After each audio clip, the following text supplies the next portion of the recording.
Just so you guys know, I'm going to ask that you hold questions mostly until the end. I'm going to try and go through most of the presentation to try and get through it as something that can be used for future videos and recordings and things like that. Obviously, feel free to stop me, if there's something that needs to be said or you really want to add or there's a question that you need to be asked. But just for general purposes, I'm going to run through each indicator individually. I'm going to run through before that introduction, I guess I can just show you this is what the contents will be. So we'll start with introduction. We'll go over all the indicators one by one. The 3 that you do have access to now, and then 2 that you have not seen in person yet, one that I previewed a little bit in the Discord, the multi-timeframe analysis and the Mag 7 matrix. But then there's another one that you guys have not yet seen. That's an ATX based indicator, which I know is basically Latin to you guys, but it's essentially another trend indicator that will show you the strength of the trend, so you can know, is getting in right now a good idea or is it more of a risky move?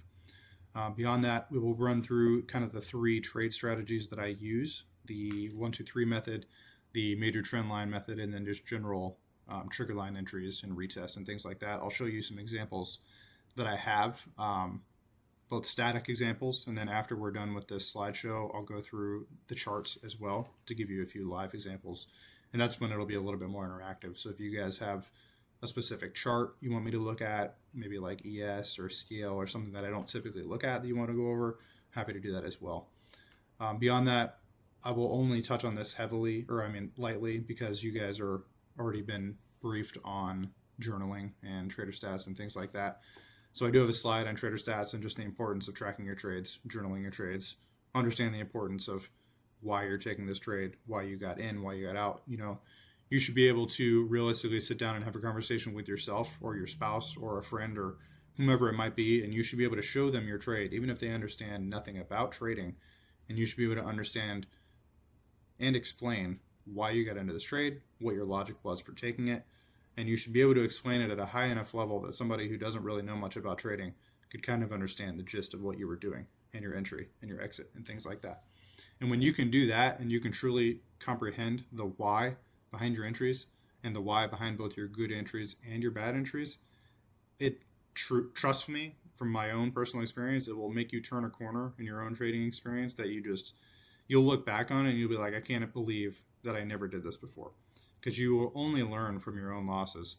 You can learn from other people's victories and your other people's losses too, but unless you go through it yourself and you lose and you win and you figure out what works mentally for you, you're never going to get further in this game. But I can go off on a tangent on that. Beyond that, the next thing we'll go over is trade goals, which is like a little calculator that I'm building out that will be a part of the newly redesigned Futures Forecasters website. We'll run through a little section on mental discipline, the slogan patience that I like to use, and then there's a very brief ending slide on just the Discord, trading with community, how trading alone, not really having even a trading partner or friends to talk things over with, can really just be kind of like you're trading in a vacuum. You can make the same mistakes over and over and over again and not even realize that you're doing it, because if you're not journaling your trades, if you're not getting outside input, on what you might be doing wrong or what you could be doing better, or what just maybe a viewpoint or an insight that you hadn't even thought of, which I can tell you again from personal experience, me listening to Alan, listening to Alex, listening to the other hundreds of traders that I've talked to over the years. There's a great slogan that I like that's basically, you don't know what you don't know, and you're never going to know it unless you ask those questions, unless you're vulnerable enough to share your own trades, your own stats, your own journey, if you will, because everyone goes through their own individual trading journey. No one's going to wake up one day and decide to be a trader and then a week later be great at it. It's not that easy. It's not that simple, as you guys all know. So that's kind of what we're going to go through, high level content overview. So thanks everybody for joining. I know it's a weekend and I don't know what time it is for you guys. I know it's all around the world. So just to start off, there's a big wall of text here. I won't read all this to you guys. You can come back and read this later on. But essentially, the whole birth and reason behind Futures Forecasters, these indicators, and the kind of this community started from myself, Alex, several others. We all went through the AZhengTrades Mastermind as well as several other mastermind programs, and we all got a lot of value out of them. Except we found that we were still missing kind of a key piece of viewing the charts, right? And viewing lower highs and lower lows and things like that is like open to interpretation, especially live as the candles are developing. And so it was one of those things that us as beginning traders and traders who are still developing our skills, clearly visualizing and seeing that trend, was very hard. And it was one of those things that we would go long when really the market was going in a downtrend and we should have gone short, or vice versa. We should have shorted when we should have gone long. And it was like a systematic habit of like, why are we doing this? Why are we doing this? And so we kind of went down the road of like industry accepted trend indicators, if you will. So things like MACD, RSI, average true range, all of which are used every day on the trading floor in New York. These aren't crazy calculations that I came up with or that anyone in this circle came up with. These are all industry accepted things. And so when you can use all these things together, as well as different multiple moving average lines and other things together, you can really start to visualize the trend in an easier way. And so that's exactly what I did when I built out these indicators. And so it originally started with just moving average lines. There was no bar coloring. There was no fancy window that showed you the trend of each tool. You had to really track each one individually. You still had to have the MACD up. You still had to have the RSI up. You still had to have an ATR window up. You had to have all these things on your chart that really, when you got it all on there, you look like a mad scientist, just trying to figure all this stuff out live. And what I found is almost like analysis paralysis, right? Like where you have too many things on your chart, it's hard to make a decision because truthfully, there's just too many things to look at. You're looking at this and this doesn't agree with this, whereas there's not complete confluence between 3 of these 5 items, and so it's like by the time you make a decision on your trade, the great entry is gone, the move has already begun to happen, and you're chasing at that point, which may work, may not work, but we're in the game of looking for the most optimal entry. We're looking to take the best trades possible. And so it was one of those things that like the analysis paralysis of all these things on one chart together was just too much, right?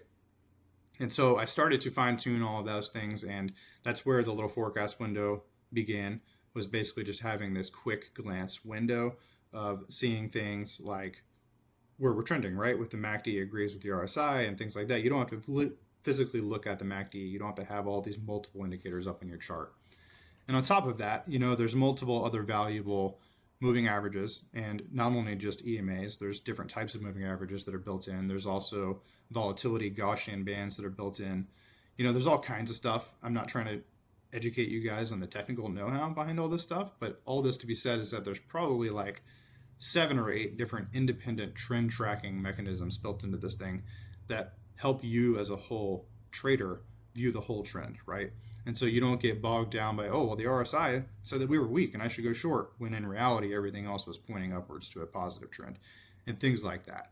And so I spent many nights and hours on this, trying to bring all this into clear focus. It started out as like this weak little tool. I'm not going to lie. It's basically like a little EMA tool, and has come so far that like realistically, I'm a firm believer that a beginner trader could come into something like this and they could quickly learn how market trend works, how key support and resistance levels work. And this, especially for you guys alongside of your AZT mentorship, should be like the perfect confluence tool for like market trend, to make sure that your multi-timeframe analysis is on point, things like that. So again, high level introduction, that's kind of where it started, where it is now. The current indicators that we have now, that you guys currently have access to, are the trend tracker, the barometer, and the storm chaser. So all 3 of these, I imagine you guys have already seen. The trend tracker is basically the meat and bones of futures forecasters. This is where it all began. This is where you kind of visualize the trend, right? This will color your bars. This will add all of the moving averages. This will give you the forecast window. This basically helps you pull the trigger accurately when you should pull it and not too late. Because again, getting in too late is like a dangerous thing in this game. The second thing is the barometer, which displays key price levels, for all of the markets that you choose to trade. You can individually toggle them all. So if you're only a New York market trader and you only care about that, you can completely turn off London. You can turn off Asia. You can even turn off the overnight Globex session if you want. And conversely, if you're more like Alan and you are focused more on the Asia session, you can turn off the New York session if you wanted to, and things like that. You don't have to track what you don't want to track. You can track individually each high, each low, each opening print to whatever level you want. back to my original point on the last slide, this indicator was designed kind of to help provide visual clarity and not to add a bunch of mess to your chart. So everything has been designed to be individually toggleable, both on Trend Tracker and Barometer. So if you don't like a certain line, if it's getting in your way or you don't find much value from it, disable it. And same thing with the colors, right? If you guys aren't into red and green, because I know a lot of you guys aren't, you like to do blue or white or red and white or some things like that, that's all easily changeable and toggleable as well. Storm Chaser is one that I don't talk on as much. It's more of like if you really just want another layer of confluence, and I'll go through all of these indicators individually coming up to show you what they look like and what they do. But Storm Chaser essentially is like it's a MACD visualization, and it's basically a trend visualization that uses Heiken Ashi candles. And if you don't know what Heiken Ashi candles are, they're similar to price action candles. But Heiken Ashi, basically, the stronger the trend is, the bigger the body of the candle is, and the less wick there is. And then the weaker the trend is, there's a significantly smaller body and a much larger wick. And so you can use that in knowing, basically looking at these quick candles and say, oh, there's a very small wick, we're in a strong trend, there's still a decent entry probability here. And so that's kind of what it's designed for. It's not one that I use personally a lot. It was one of the first ones that I designed, kind of just, figuring out how trends work and trend indicators work and things like that. But a couple of people have asked me for it because they were using something similar from previous indicator users. There's two more that you guys have not seen in person yet. There's one that is multi-timeframe analysis and the Mag 7 stock matrix chart, which, just like the forecast window, will give you a real-time window showing you what the trend of each one of those things is, right? So if you want to use it for multi-timeframe analysis, you can select which stock you are or which instrument you're tracking. So if it's the NQ, gold, ES, etc., you can pick each one individually, and you can also pick which time frame you want to run it on. And so you can look at gold, NQ, and ES together, and you can look at 3 or 4 time frames together and have an idea of where the general market trend is. Alternatively, the second option on that one will be if you are more of a NQ trader only, like a few of the traders are in the group. You really don't care about that other stuff. You don't care about what gold is doing. You want to more look at the Mag 7, which is they call it the Magnificent 7, which is the key 7 stocks that make up the NQ essentially. I think it's like 35 or 40% of the entire volume of the NQ are these stocks. And it might even be a higher number than that. Don't quote me on that. And so if you're trading the NQ, you want to generally know what the trend of those 7 stocks are. And so this table will allow that. It's the exact same thing as multi-timeframe analysis, except it will track those 7 stocks. It will show you their general trend on whichever time frame you choose to track. The last one, which you guys have not seen at all yet, I'm still playing with it, I'm excited about it. It is an ATX based trend indicator, and ATX is essentially a line that shows the push and pull between the market and how much buying and selling is going on. And so it'll be kind of like a red light, yellow light, green light on if you should take a trade. If the line is yellow or green, you can consider definitely getting in. If it's red, I would advise caution before you get in. So the first indicator, obviously, is the trend tracker, like mentioned. It's basically a high probability filter. It uses things like MACD, RSI, multiple moving averages to make an accurate calculation on the confluence of the trend. Confluence is basically what that means. If you don't know what confluence means, it's basically the handshake agreement between multiple things. So if RSI and MACD and, let's say, multiple moving averages and even the momentum Gaussian bands all agree that we're in a bullish trend, you could say there is trend confluence to the bullish downside. And so when there's a confluence, it's essentially a match, right? Where all of these things are in agreement. And so this gets marked in multiple ways. In the forecast window, you can easily track the color of these things between red and green. You can also color the bars directly. This is like a hate it or love it type of thing. It's one of those things that if you can get behind it, I recommend kind of doing how Alan does it, throwing up 4 windows, having one of the windows be a futures forecaster's window, having a couple of the other ones be whatever your trading style is. I'm not here to replace your trading style. That's not the idea behind this. The idea behind this tool is to really add confluence to what you are already looking at, to give you the added confirmation on what you need to take those trades. So if you're going to take a large swing position or a large entry, let's say 3 to 5 contracts on the NQ, but you're not sure that the trend is still strong, this might give you that added conviction to do so. So the actual individual features on here, other than the color-coded bars, there's a trigger line, which is essentially the 65 EMA line. I call it the trigger line because essentially a lot of powerful moves are triggered off of this line. Powerful moves both as trend flips, regular entries, retests along a trend with lower lows and higher lows and things like that. There's the forecast window that I've already talked about, and I'll show all this to you on the next slide. There are trade signals, which again are take it or leave it. You can turn these on if you'd like. They essentially show where the bar coloring would begin. So for those of you that don't like having your bars colored, but you still want to have an idea of what's being triggered, you can turn these on. It'll show you basically where the trend confluence begins, and it'll allow you to essentially see, okay, this is a strong short potential spot. This was triggered on the indicator. It looks good on all my other charts as well. I agree with this signal, and then you would take a trade. The trade projection tool, basically, when one of those things is triggered, right? So if there's colored bars or a signal triggered, the trade projection tool itself is also triggered. You can use this live if you want on higher time frames. I don't advise that you use this to actually take your entries and trades. It's more of a, I would honestly consider it more of a back testing tool. If you were looking back on the day and you wanted to back test the bar coloring setups or the signal setups to see what the probability was on each setup, especially which time frame, whether it's the 2-minute, the 5-minute, the 15-minute, things like that. And then beyond the probability of how good the entry is, how big your stop loss would have realistically been had you taken that trade. And then same thing with the risk to reward targets, right? You could know, okay, probability wise, I've seen 5 days this week that we've done a 3R trade at the opening print on New York. I'm going to look for a 3R trade and not for hold for anything more than a 4 or 5.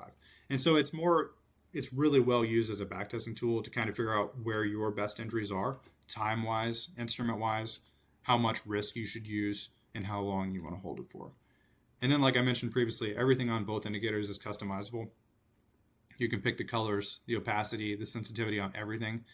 So there's no real gatekeeping here. The whole idea is that if you want to use some of these things, hell yeah. If you want to use all of them, even better. If you want to use just a few of them, that's awesome too. They can all be individually toggled. I myself, I don't work with every single thing on personally. So if that tells you anything.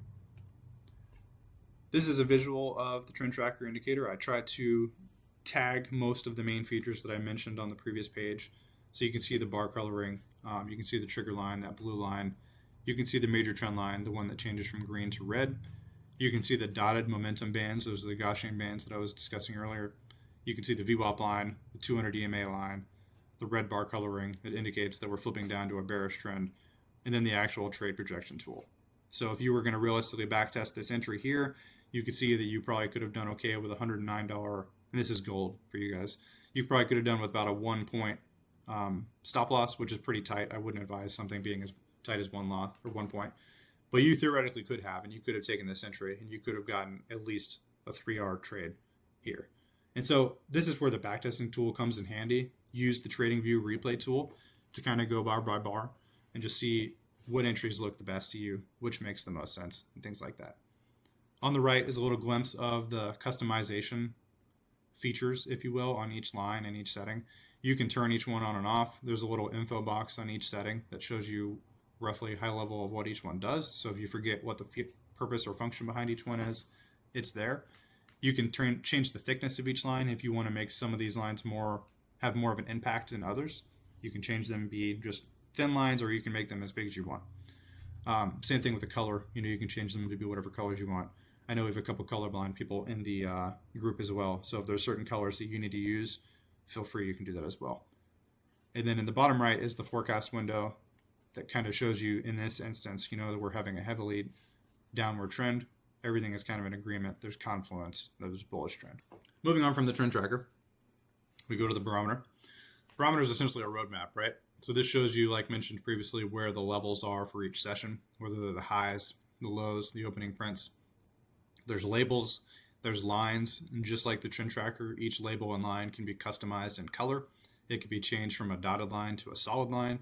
If you want to have the style of Allen, where his opening prints are solid, thick lines that are yellow, you can do that too. Whatever floats your boat, right? And so there's a lot of things that can be toggled on and off here, those session lines.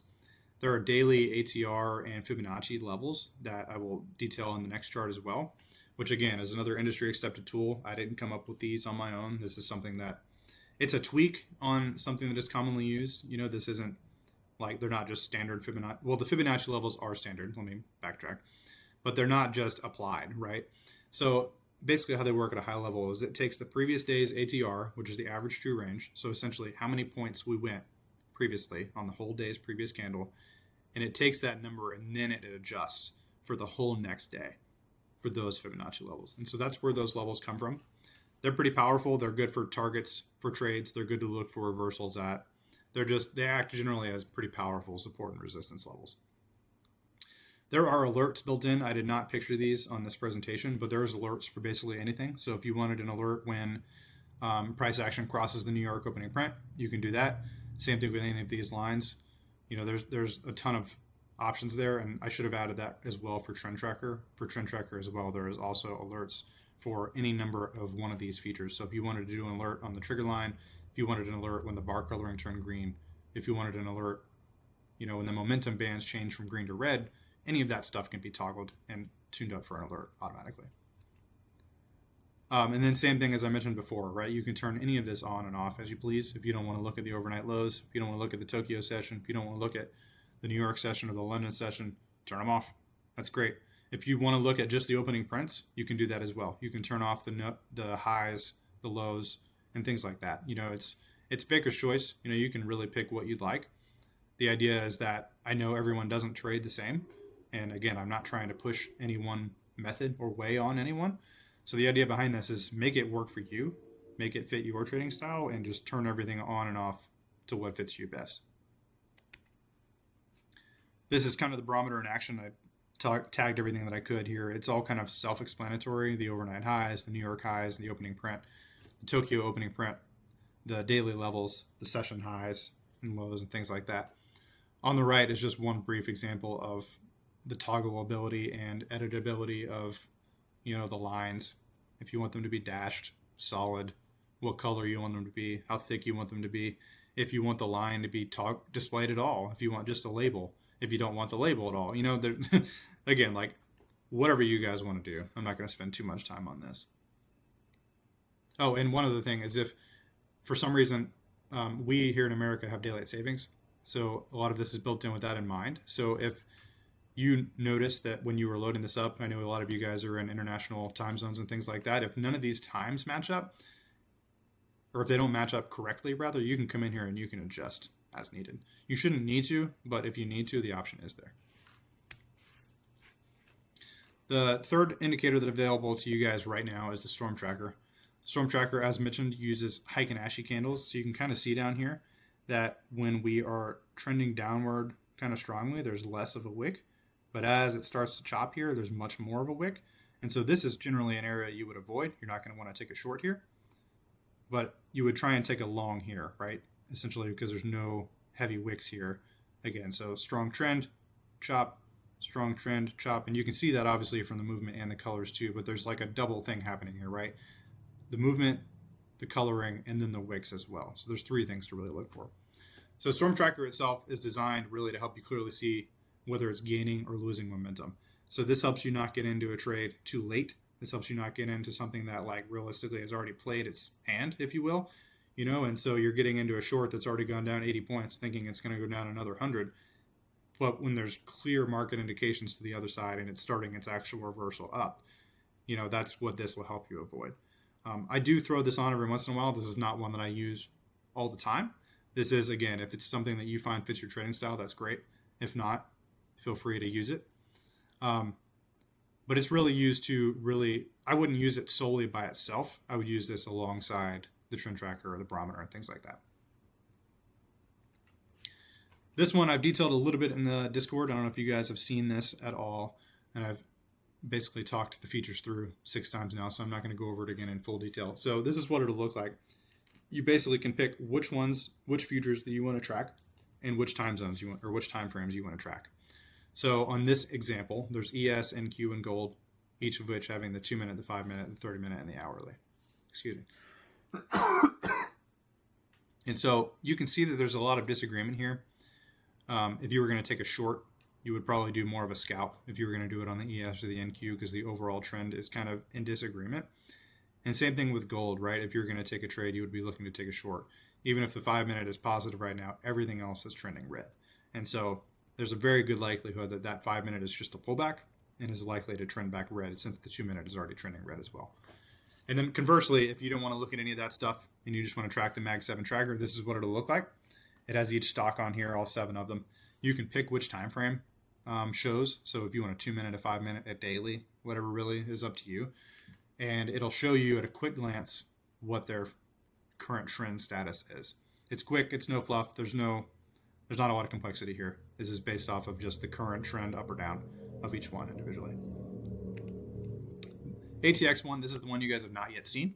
So this is this bottom panel down here. So you can see essentially there's a red, a yellow, and a green, right? And so essentially it's like a traffic indicator. Green is green for go. You can theoretically take a good strong trade here because the trend agrees with you, especially when you are above this green line and things are starting to move in an upward trend. The trend agrees, right? Yellow is where the trend is like starting to build or it's questionably ending. So you can see both here and here that the momentum is building and ending. And so in this example, this is opening print right here. So you can see before opening print even happens, and you can see this here as well, that momentum is starting to build. You already are green. We're starting to move up. We're above basically every line here. You're above the momentum bands. You're above the 200 EMA. You're above the major trend line. Everything looks good. You're above the trend line even. So you're looking for an entry right at opening print. This agrees with you because you have this major dip down here that does not go below this green level line here. So you could theoretically take an entry here, and this would support you all the way up. And you can see essentially the confluence here, right? So the major trend line ends here. The bar coloring ends here. The trend cloud turns from green to red here. And then also look what happens down here. You go from the crest of this hill to start to ending your trend. And so if you were a stubborn individual and you didn't want to listen to any of this and you really needed another layer of confirmation, this gives you that. Or again, if you don't want to trade with a lot of this stuff on your chart, this gives you that as well. This gives you another panel basically to see how strong the buying and selling is and if there's strong agreement one way or another. This is something I'm testing. I literally just started this week. I have a lot of positive feelings about this one. I think it's going to be good, especially for traders who kind of go against the trend and just get into stuff in the weeds, when there's a lot of indication not to, but you need that extra layer of no, if you will. And so this will hopefully help with that. This will be included, no charge, no extra charge to you guys. I'm not doing any of this stuff piecemeal. This all comes with your membership. So moving on from the indicators, basically we move to trade strategies. And so these are 3 ways that I use the indicators on an everyday basis, especially this first one, the 1, 2, 3 method. And if you search 1, 2, 3 in the Discord with those hyphens in between it, you will find oodles and noodles of examples from me, both showing you screenshots, theoretical drawings on the charts, of 1, 2, 3s that both I took that played out. There's a couple in there that have failed. Not many of them because usually they play out. Retests are the same thing. There's not as many clear searchable examples on that. I've done my best to explain or show a lot of examples on this. You'll see as I go through it. And then same thing with the major trend line method. The major trend line method is one of those that usually generally agrees with the bar coloring confluence.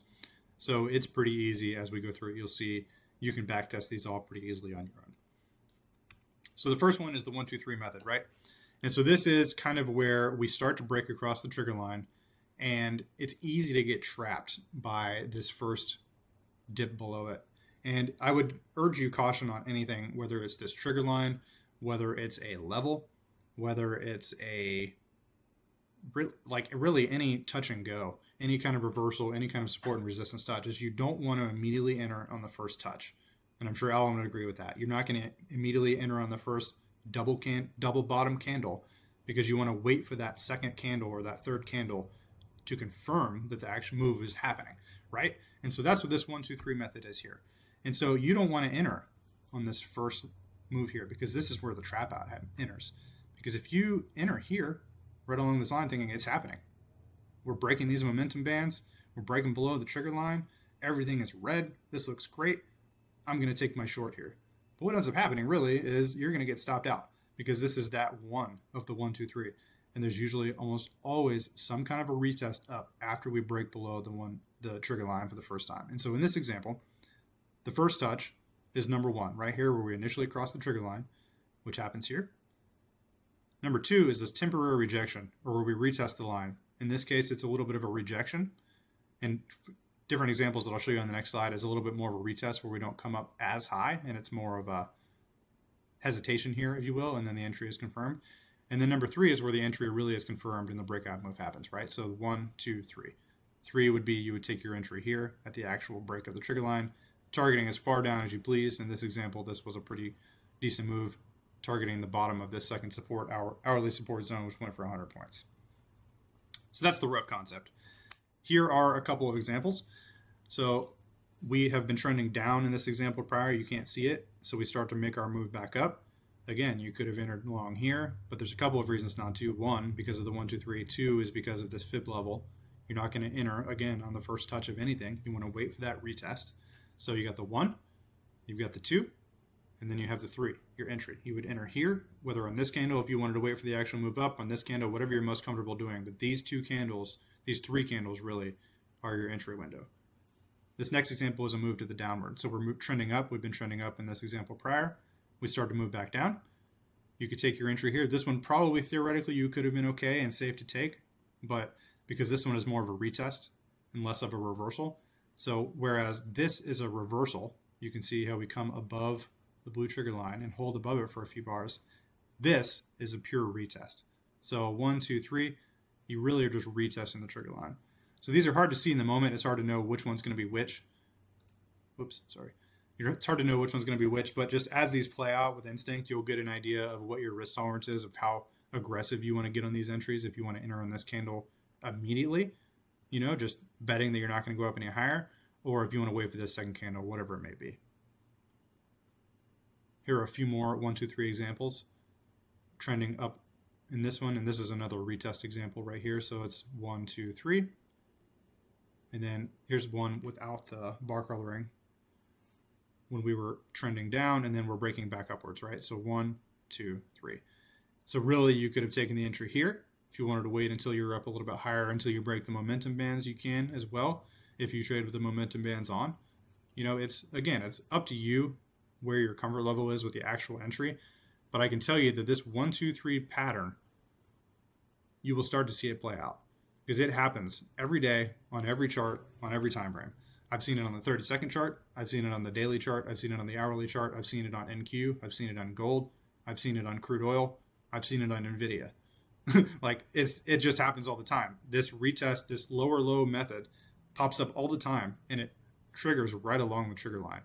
And it's just one of those things that you'll really see it happen quite often. Moving on from the 1, 2, 3 method, we come to the trigger line retest, which is basically a rework of what we just talked about, right? So you're using the trigger line down, except this is not a reversal. Instead of the 1, 2, 3 move up, which you would have looked for here, that clearly does not play out in either of these examples, right? And so this is an example where you don't think you're going to get the full move back up, or full move back reversal, and you are really waiting for something like this or something like this to be triggered. You're in a big downward trend. This is essentially just a higher low where the buyers are trying to get back into control, but the selling power is just too strong, right? And so you would wait for this move down, you would wait for this retest here, and you would enter on the failure of this. It's pretty straightforward. You're really just waiting to make sure that the long situation does not work, and you're waiting to agree essentially that the downward day trend is going to continue.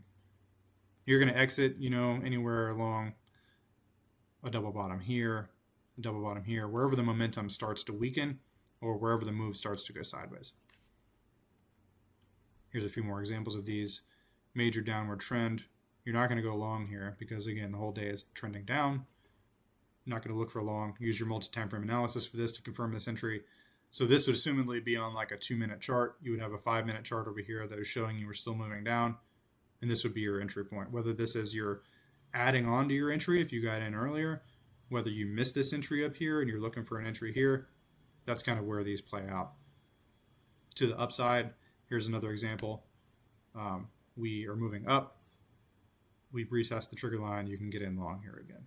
And this is kind of a risky entry. The indicator doesn't technically agree with you, but these play out all the time. And same thing here. This is a little bit of an aggressive entry according to the indicator, but they play out. And so as long as you stay above most of these indicators, whether it's the 200 EMA line, the momentum bands, as long as you are still in an upward trend or a downward trend and you're in a major trend like this, you can look for these types of moves. Conversely, another way to look for these trending moves is to use the major trend line. And to go back and show you guys a reminder what the major trend line is. Major trend line is this line right here that goes from green to red. And I'll show you all these live on the chart when I'm done as well, so don't fret. So you would use the major trend line retest basically if you missed this trigger line entry or you didn't trust it. You could use the major trend line to take this trade instead. And so you'll notice a lot of the times the bar coloring will agree where the major trend line is.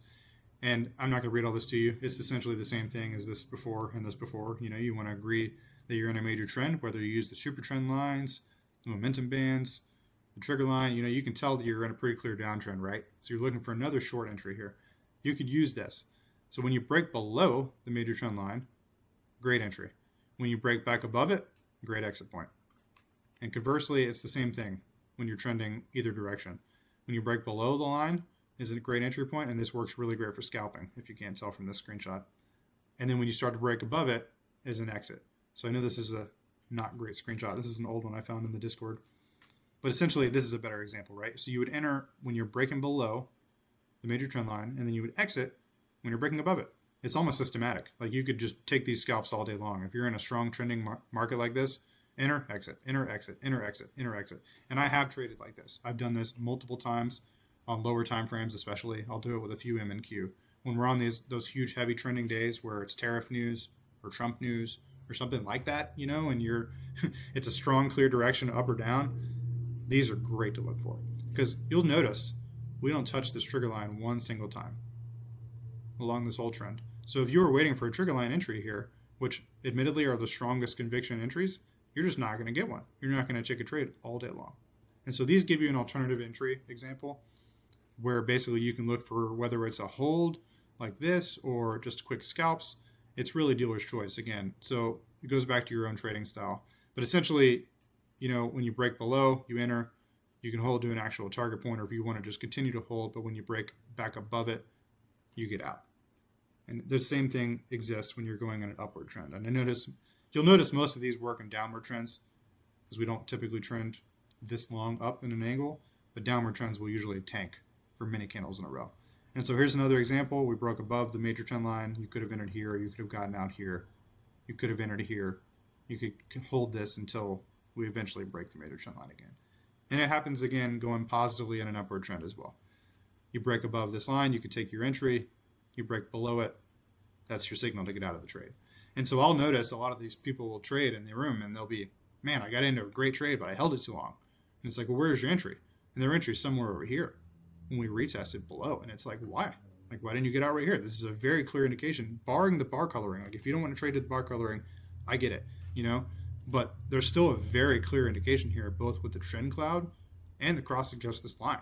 You know, the trend is either ending or it's consolidating for its next move up, in which case it might go down. You might lose a lot of profitability here. And so it's something to keep in mind.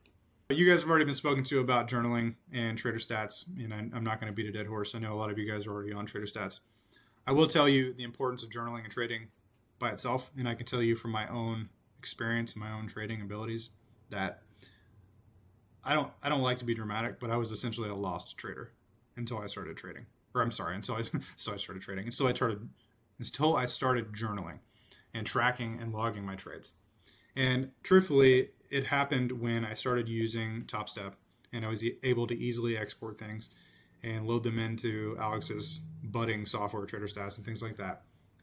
But what it allowed me to do, barring the Trader Stats plug, what it really allowed me to do was take a step back and see all of my entries and exits on the chart and basically ask myself, what the hell are you doing? Like, why are you taking these trades? And it's why I repeat this over and over again. And you guys have seen me say this and you'll see me repeat it again. If you don't understand the why you took the trade, if you don't understand the how you got in and out, and if you don't understand what you can learn from both a positive trade and a bad trade, you're not really trading. You are just taking gambling entries. And I hate to use the word gambling because I know that triggers a lot of people, but you really truly are. You're taking gambling entries that may work out, they may not work out, and you're just hoping that they do. There's no real logic behind why you took the trade. There's no real logic of why you're getting out of the trade, which in some cases it might have been a luckily good entry, but you got out of the trade because you doubt yourself. And then the trade runs for 100 points without you. And then you tilt, and then you go and take a bunch more trades that don't make any more sense because you're tilting, you know? And so having a tracking journal and things like that allows you to see things like that, right? It allows you to see, what am I doing? Why am I taking so many trades? Number one, when are my good trades being taken? Which part of the day? And for my bad trades, are they avoidable mistakes? And I promise you that in most instances, they are avoidable mistakes. They are trades that you shouldn't have taken at all. They're not trades that you just got wicked out on. They're not trades that you just, got in too late and you had too tight of a stop. Most of us, and whether we're too proud to admit it or not, I will proudly admit it, we do dumb shit. We take stupid trades, especially when you're still getting your footing, when you're still trying to really find your stride. I know Alan blew through many, many, many evals and accounts, finding his stride, doing dumb shit, finding what works, finding what doesn't work, finding what makes sense to him. And you guys are all the exact same way. And so I say that to basically say you guys are going to lose. You're going to lose. You're going to lose. You're going to lose. But once you start losing, you will learn how to win. You will learn how to reverse engineer those losses to see what is avoidable, to see what can be controlled, to see what cannot be controlled. Because sometimes you're going to lose and it's completely out of your control. Whether it's a Trump tweet, whether it's, unfavorable news just comes against you, or whether the market just doesn't agree with your position. You might lose. It doesn't mean that it was a bad trade. It doesn't mean that it was a bad entry. But it's one of those things that you can look back on and you can know, okay, I took 8 trades yesterday. Of those 8 trades, I should have only taken 5 of them. And so having the power and having the mental knowledge and acuity to know basically your own stats, how you are trading, whether the trades make sense, and then allowing you to reflect on that day by day, week by week, month by month, and see your own improvement, see what you're doing better, both in your own journaling, your own stats, your own emotions, your own rule following, and all of those things. That is how you genuinely improve. And that applies to anything in life. If you were going to become let's say a champion marathon runner, you're not just going to go run 18 miles tomorrow. You're going to run a mile or two. You're going to see how hard it was. You're going to see what you need to adjust. Do you need new shoes? Do you need to run a different way? Do you need to get a trainer? And then you're going to slowly ramp up to that 25 miles or whatever it is. And it's the same thing with anything in life. Same thing with trading. You have to slowly ramp up. You have to learn what works. You have to learn what doesn't work for you. You have to journal what doesn't work. I'm not saying you have to go on there and you have to write paragraphs. I'm not saying you have to keep a literal nightly journal of your trades. That's not the idea behind this. The idea behind it is for you mentally to understand the why, the hows, and the whats, and what you did about them. Because if you don't understand the why behind your trades, if you don't know why you're taking a trade, if you don't know why you're placing your stop where it is, if you don't know why your target is where it is, then again, it's mostly guesswork. And you're just kind of throwing trades at the wall, hoping that something sticks. So I hammer this into you guys again, and I spend so much time on it because it truly is one of those things that will change your game. And again, you don't have to spend hours on it every day. It could be done realistically in 15 to 20 minutes, whether it's through Trader Stats, whether it's through TradeZella, whether it's you do it on your own Excel spreadsheet, whatever you want to do, that's all fine. Just do something. I implore you. Whether it's even just you look back on your trades every day and you take a notepad out and say, took 8 trades today, 5 of them were good, 3 were bad. That's better than nothing. That's better than just blindly going at it day by day, not even remembering what your previous day's trades were, not even remembering what your good and bad habits are. Because good and bad habits are what will both live and kill your trading. Here's an example from Trader Stats. You guys have seen Trader Stats. I don't need to show it to you. Another example, trading goals. So this is something I have not spoken a ton to about, and I wanted to speak to this group individually about it, and I'm still building this out. So this is not yet accessible to you guys, but I'm working on it, working on the back end of it. So I know that you guys are most of you guys are prop firm traders. So a lot of you guys are kind of blind and aimless as well, or as with trading as well as like things with goals. And a lot of you just want to make shit tons of money, or you want to make $100,000 or, things like that. And like, it's easy to get caught in that mist, if you will, of having a crazy high target. And so I have found it very, very important to focus on monthly goals.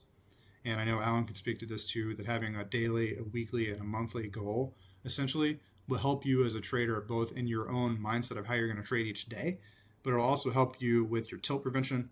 It'll help with you how many trades you're taking and things like that. And so I'm building out this calculator, and I've got it into a rough working state, but I'm building it out. It's going to be custom fit for each prop firm. So depending on which prop firm you pick, it will custom be to your account. So if you have a Tradeify, I want to say they have the growth accounts. I'm still learning them all. If you have a Tradeify growth account, it will automatically detect what the consistency rules on there. And then it will say, okay, we know you have to do a 20% consistency rule. So we'll put in 5 minimum days. And so then at that point, you will say, okay, I want to make $5,000 for this example. And so you will tell it how many days a week that you trade on average, your average win rate, and how many trades you take on average per session. All of these stats obviously are available in Trader Stats. So you would have this all immediately accessible to you if you have Trader Stats. And so you would calculate these goals, and I should have put a calculated goal example screenshot on here. But it essentially tells you daily and weekly what you need to aim for, both in number of points, depending on what you're trading, whether it's NQ or gold or ES or whatever it might be, and dollar amounts. So depending on how you trade, whether you look at points on the chart or whether you look at dollar amount on the chart, you'll know, okay, I can realistically take 2 winning trades, or I should take 2 winning trades today, and I should aim for 24 points. Or if I take 1 point or one trade that takes 48 points, I'm done for the day, or I'm done for the week, or something like that. This will help you be measured with your goals. It'll help you hit your goals, and especially with all of you guys that have consistency rules on your prop firms and especially your funded accounts to get these payouts, I'm hoping this will really help with that. So this is like very early in its development. I have it working, but again, it's not custom fit for each prop firm yet. It will be. That's something that I hope to get done this week. And then I'm going to have Alex help me get it live on the website and everything. But it's part of the Futures Forecasters. I'm redoing the entire website. The website right now is just one static page, but it's going to be a living, breathing website by the end of this month. It will have a members area for kind of like the cohort is in Trader Stats, but it'll be like a members area for Futures Forecasters members that will have videos, how-tos, things like this guide, things like this video. All of these things will be in there. And so that's all part of the redesign website that I'm working on. And so trading goals are very important. That's all I will say, is that even if you don't use a calculator like this, I implore you to have a weekly goal, a monthly goal. It will keep you grounded. It will keep you realistic in your trading goals. And then it will allow you to realistically see how easy it is to slowly scale up and achieve bigger goals. You can go from, let's say, having $5,000 months to $10,000 months, and then from $10,000 months to $20,000 months. But if you do it in a slow and methodical way, rather than just quickly ramping up, you'll be able to do it in a way where you can build a safe enough drawdown and comfort cushion in each account that you don't really, as long as you're doing your right thing and you're trading the way that you trade and you have your consistency, you will hit your goals. And this will allow you to track those goals. So that's the idea behind this. Moving on to mental discipline, and I know Alan talks about this a lot too. I just wanted to hammer in on this basically to say that I would argue that trading is probably 30 to 40% technical. And by that, I mean like things like the indicator, things like Alan stuff like double bottoms and really understanding how the market moves. And it's more 50 to 60% mental. It's knowing how to take the trades. It's knowing how to not take the bad trades. It's having the discipline to hold good trades. It's having the discipline to get out of bad trades and admit that you're wrong. You know, there's a lot of things that go wrong and right when you're trading, and it's very easy to overanalyze and overthink both of those things. So some of the key points that I think that we all as traders, and myself, Alan included, everyone else in this group included, are all going to have to or are in the process of mastering. First one being FOMO, right? Like you guys, especially being a part of Alan's group, we all know Alan's a fucking kick-ass trader, pardon my French. And so Alan does ridiculous numbers. Alan makes it look easy. But you guys didn't see the struggle behind the scenes, the many months, the many thousands of dollars that was put into evals and put into accounts for Alan before he hit his stride, before he really, really found his way. And so I bring that up because FOMO can easily encourage you to early size up or give you early motivation to get ahead of yourself, if you will, you know, or you can take trades that you don't think look, or that you think look okay, but aren't great, and you're going to take them anyways. When in reality, you should only be taking great trades that are focused on your setups. And so I say that basically to tell you that each trader has their own journey. And I'm going to skip to the last bullet before I go to the second or third one. Basically, you need to focus on yourself. Look at Alan's success and focus, and I know he owns on this too, focus on the consistency. Focus on the number of trades he's taking. Focus on how few of them there are. Focus on the entries and the types of entries that he's taking and learn from them. Learn from the success. Learn from your own struggles. Focus on your own struggles, focus on your own success, focus on other people's success as well, but learn from it. Don't envy it. And I know it's impossible. Like, I know we're all going to be jealous of people's payouts. People are making the crazy life-changing money that you're after. It's not going to go away. I'm not going to tell you that it's going to go away. But all I can tell you is that if you try and focus on it mentally and have a mindset more of, hell yeah, I'm proud of that person, and have a mindset of, I can't wait for that to be me and me next, I promise you, the FOMO will go out the window. Because then every time you see someone like Alan or any other major trader hitting these big days, or even myself hitting these big days, it's not something to be like, damn, when's that going to be me? It should be more of an excitement thing of, man, I can't wait for that to be me. Let's lock in. Let's focus up. What trade did he take? What were the moves? What did he do to take those trades? Things like that. And so I bring that up basically because it's something that I struggle with a lot. Being as part of the AZhengTrades group, the AZhengTrades group has like 4,000 people in it or something absurd like that. And so the profit and loss channel in there is just popping off all the time. There's people in there making tens of thousands of dollars like on a every 2-day basis, And so like I'll pop in and, I'll throw up my few $1,000s every once in a while. But like I genuinely keep quiet in those channels because I don't like to fuel it. And I don't like to, there's an easy way to feel a competitive nature when you do things like that, because no matter how good you do, no matter how big your payout is, there's always someone doing better. There's always someone making more money. There's always someone making more trades. And so your FOMO can just live on forever. You can be literally living like that forever, no matter how successful of a trader you are, no matter how much money you're making, no matter how much money you're paying out, no matter how many accounts you've got, And so I tell you that over and over and over again because I struggled with it when I first was starting out. And once I started to truly like put it in my mind forefront of, I'm not going to think like that. I'm going to think more in a positive mindset. And that's why you'll notice that I'm so heavily focused and encouraged, and futures forecasters in the room basically on positivity, on wins, on encouraging you guys. And even if it's the little thing of I passed the eval, or I finally passed the eval after 3 months or whatever it might be, like there's no pride, and there should be no pride behind trading, I feel like, because we all struggle with the same stuff here. Mental discipline is something that I guarantee you every single trader that has ever traded and ever will trade struggles with. They will all deal with these 4 things right here. They will deal with FOMO, they will deal with having tilt, they will deal with patience, and they will deal with having to focus on themselves. And if they don't, they will not be successful traders. And I can tell you, each and every one of you that's listening to this, if you do not focus on yourself and you do not focus on these things, you will not succeed. And I don't mean to be dramatic, but it is the reality of it.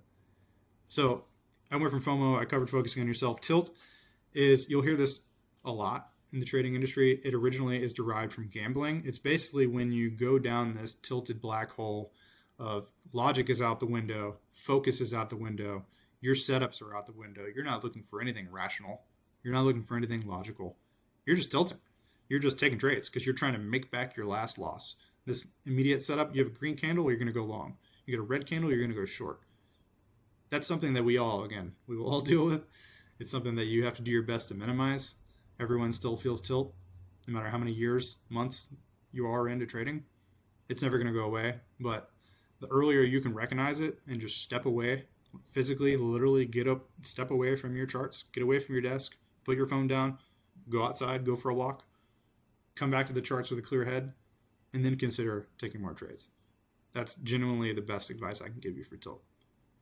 Patience is something that I focus on and hone in on a lot as well.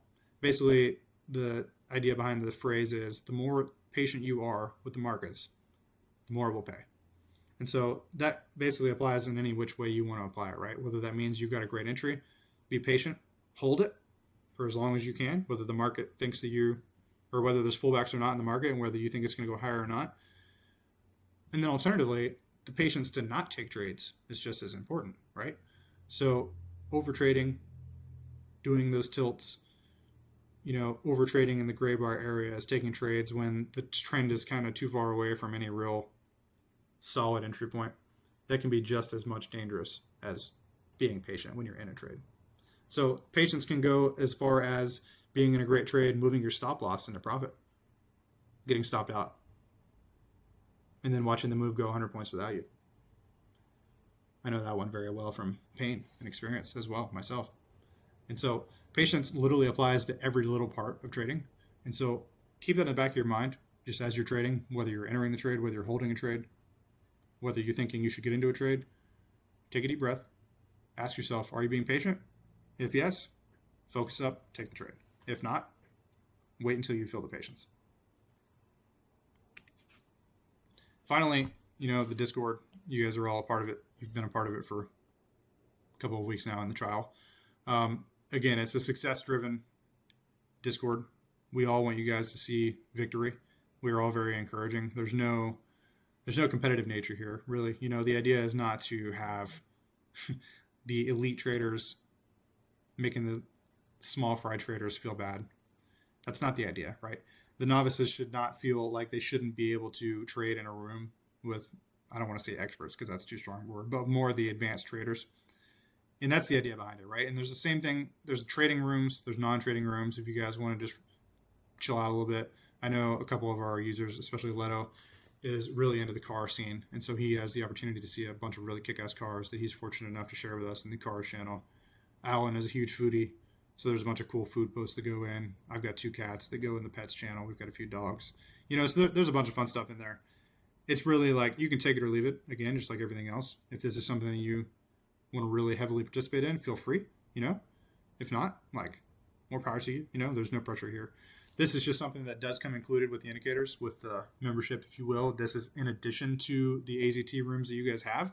So all these rooms that are on the right, actually, I'm not sure which ones are a part of. I'd have to look back at the permissions. I don't know if you guys have access to the discussion hub once your Futures Forecasters trial ends or not. But then the idea behind it, right, is that there's a full room, a full community behind it. And if you guys were in AZhengTrades or any other mastermind group, the idea behind it is that this would essentially be the full room with the membership, if you will, whereas the AZT area is kind of essentially the mastermind area. So the only one that will have access to the area that you guys have will be your fellow cohort members and then future AZT cohort members as well, as Alan starts to do class 2 and beyond. So that's it. That's all I've got in the presentation. I'll jump over to the charts for a few minutes and show you guys a couple of quick examples. So I don't have a ton to show. I know that I went over everything feature by feature. Essentially, this was gold on Friday on the 5-minute chart, just to show you kind of how the new ATX indicator works and the new multi-timeframe analysis indicator works. And if you guys at this point do have any questions, or if you want me to go over anything in particular, feel free to shout it out or throw it in the chat. So realistically, you can tell that this is a good example of how the bar coloring in the indicator would really keep you out of trouble when gold opened on Friday. So we opened pre-market, we were in a pretty decent upward trend. So I would imagine I would be looking for that to continue personally, but as you can tell, all these candles, even if you turn this off, this is just pure nastiness, just stuck in a 8-point trend, or an 8-point channel, basically, that we finally broke out of. But you can basically see in multiple ways when that happens, right? And so you start to try to break out here, but it's a quick failure. This is also in the first 15 minutes of the day, which is typically really, really tricky to trade anyways. That's why this is highlighted here. And so once we break out of that first 15 minutes, it's pure sideways action. You're underneath a major trend line. There's nothing really happening. There's no real reaction happening off of anything here until a couple of things happen here, right? One is we break above the major trend line, which is one of those entry methods that I talked to you guys about. And even before that happens, you start to see the move up. The trend cloud is green. The momentum bands are green. You're above the trigger line. And you can tell on this new ATX indicator down here that we're going from red to yellow to green, right? And so things are starting to look favorable for the buying. And so anywhere realistically around any of these candles would have been a favorable entry, targeting up to this fib level here. And so I realistically, this is like an 8.5-point move, something like that, or something like that. So that's a trade that I would take. And then when we move back downwards, even if you turn off the bar coloring, because I know this makes this look a little easy. But even if you turned off the bar coloring entirely, you are topping out at the fib level, starting to move back down. Everything starts to agree, right? That we're moving back downwards. You get the trend cloud is red, major trend line is flipped red. We broke across the momentum bands here, which triggered the red momentum bands here. And then you can tell we're still looking good. There's still a lot of buying and selling strength here. So you could take a short here, here, here, any of these candles, realistically, from the trigger line rejection, from the ATX agreement, from the cloud reversal down from here to here. And this is a good example of where having everything in view is very important, right? So if you were going to take this short, let's say you took it here, and you thought realistically, I'll target this mastermind level down here. This is an hourly level, this blue line. But there's another very, very important thing to notice here. This dotted green line is the New York opening print. And so as Alan has pointed out, there's often reversals and bounces here.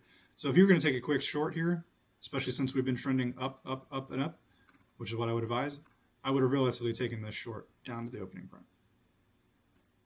Let's turn the bar color back on.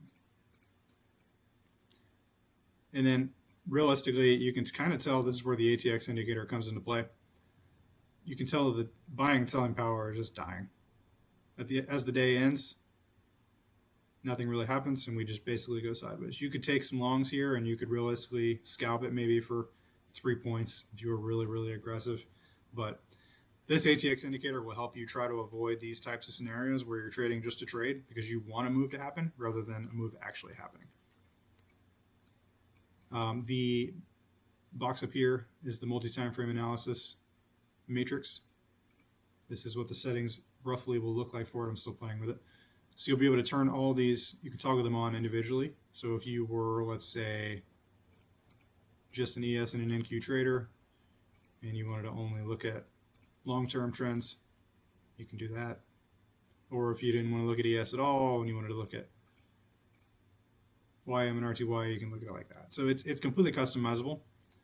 And then alternatively, if you don't want to look at the futures at all, and you want to look at just the Mag 7, it'll show those automatically, and then you can display which time frame you want it to track. So the hourly trend, the 5-minute trend, the 1-minute trend, the monthly trend, whatever you want could be chosen. And it'll give you an idea of what you're looking for if you were going to, again, trade the NQ open, things like that. So that's the matrix, that's the ATX indicator, that's how the trend tracker works. The barometer, to go through all of the settings.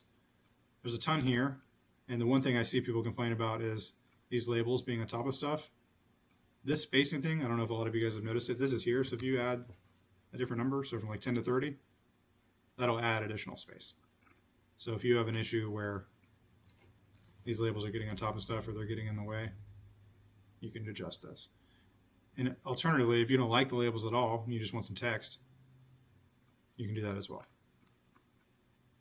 And so it really is what you want it to be. And then if you are a user of a light chart, like this is not, you can put it on black text so you can see it easier. Fib levels are adjustable by color, thickness. You can turn them on and off. The high caution zone is what I mentioned, basically. So this is, you can make it whatever time frame you'd like. If you want to make it 9 to 10 or 9:30 to 10, you can. So essentially this is just the high caution zone, right? And you can make it as many minutes or as few as you like. The idea behind it being is this is where you either need to be extremely high risk taking trades or not taking trades at all. This Globex separation, session separation, is something you guys do not yet have, but this is essentially something new that I added just for when I'm zooming out and I'm trying to quickly visualize where the overnight session starts. That is this blue line, this vertical blue line right here. And so that'll be toggleable. You'll have that with the next update. And you can make that whatever color you'd like. You can change the time on it as well. And then each individual session has its own controls, if you will. You can turn them on and off individually. You can change the time if you need to. You can change the time frame if you'd like, if it makes more sense to you. You can turn on the overnight highs, the lows, the opens, the lines, the labels.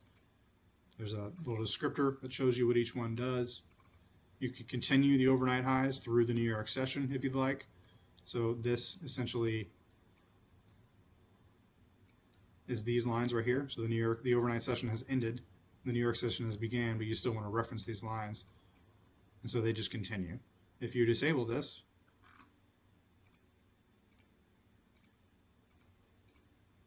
they will not continue lines. The labels will still be there if you choose, but the lines will end when the session ends. And that's the same thing with all the other sessions. The London one, you can continue them. The Tokyo one, you can continue them if you'd like. This is also coming in the next update as well. This is something I'm excited about. So it's essentially the orb system. I know a lot of you guys like to trade this. What the orb system is essentially draws lines at the top of whatever time frame that you'd like. And so in this case, it is the 15-minute. And so the first 3 5-minute bars, the top of it is 33.71, the low of it is 33.62. I'm going to flesh this out so that the lines will extend further.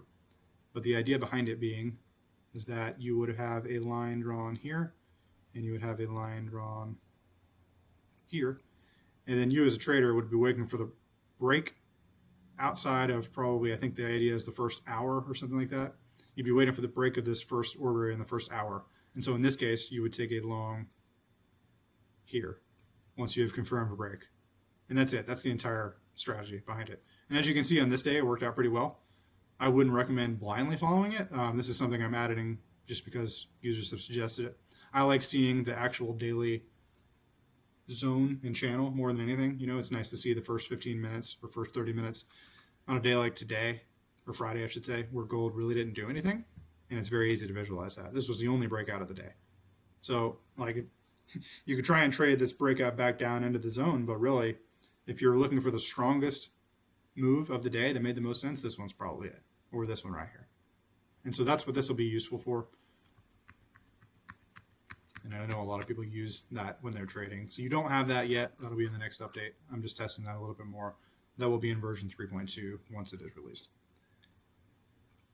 Trend tracker, the only other thing I can go over really is the trade projections. So how to use them as a backtesting tool. Let me turn off. So if you were going to use the trade projection tool as a backtest tool, what you would basically do is you'd click this replay button right here, and this is in everyone's trading view. And you're going to make sure that it's on select bar down here. And you're essentially going to want to go to the end of a potential trade setup, right? So this is a big green section. You would put it here, or if you wanted to backtest this red section, you would put it here. So let's go with this red section first. Once it draws, it will essentially give you an idea of where a valid entry would have been, what the stop loss should have been, both in points and dollar amount, and then per your target. So this is, you set this up in here, what your RR target is and how many contracts you want to use. And so if you wanted to change it to, let's say you trade with 3 contracts, it'll automatically adjust, and your risk will become $652 on this trade. And if you held to 3 Rs, you would make just a little under $2,000. And so the backtest nature of this tool is to know, okay, this actually was a great tool, or this was a great setup, rather. Where should I have entered? How long should I have held for? And theoretically, how much money could I have made if I had taken this trade? And you can do this with any one of these setups. Same thing here. $892 stop with 3 contracts, so it would be about a $300 stop, so that's about 3 points. Yeah, 3 points. 1, 2, 3 R would be about $2,600. It adjusts dynamically, the stop loss. It is not a fixed number. It is not like, oh, it's a $900 stop loss or anything like that. This adjusts with the ATR value of these candles. And so the stronger of a trend, the bigger of a stop you will have to have. And conversely, if you're trading in Asia, back here, for example,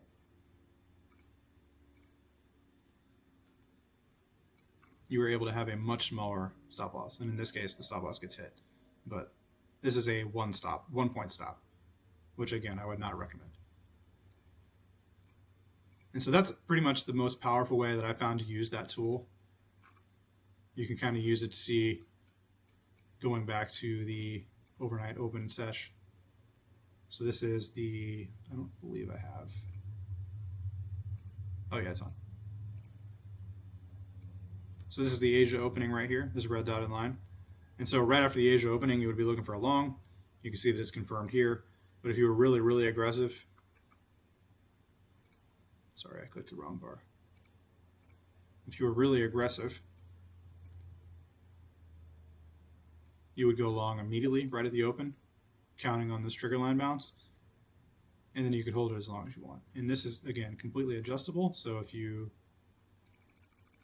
are like Alan and you can hold to the end of time, you can try and capture a move like this.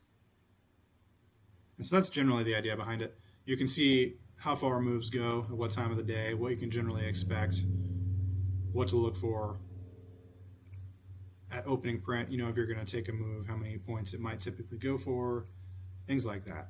So it gives you a visual of where to take your trades, where you might have entered, how much you might have targeted, how much each trade could have been worth, things like that.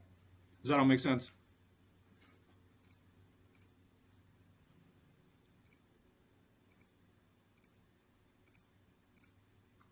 I'll take the silence as a yes. And another way of looking at it is if you don't like the bar coloring, you can turn on the trend signals and you can turn on the trade projections. And it's not letting me see. There we go. And so you can do the exact same thing. So you see the trade signal down here. You can still visualize everything just exactly the same. So it's not tied to the bar coloring. The bar coloring is just an easy way to visualize it. You can also look at these trend signals here, and it'll show you for each signal, basically, the trade, the entry, the targets, the stop. And again, you can try and use it live, especially on the higher time frames. You could theoretically, this one would have triggered here. You could have gotten in on the next 5-minute candle. But it's just as easy to be in an example like this, where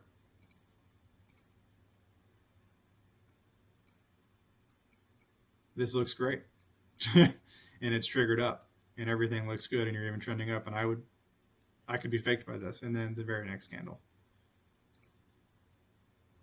would immediately end the trade.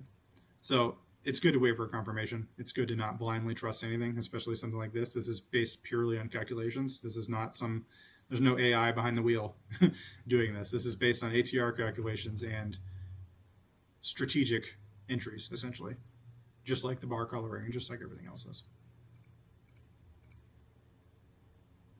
And then everything else can all be toggled individually: trigger line, momentum bands, VWAP, 200 EMA, trend line, trend cloud, super trend lines.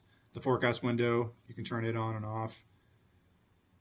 You can change it from vertical to horizontal, which if you're a mobile user, I recommend, because it takes up significantly less screen time. And I also highly recommend that you turn on show stop loss. That is this suggested stop loss box. And my screen is now glitching. Yep, that's pretty much it. That's all I've got for you guys presentation-wise.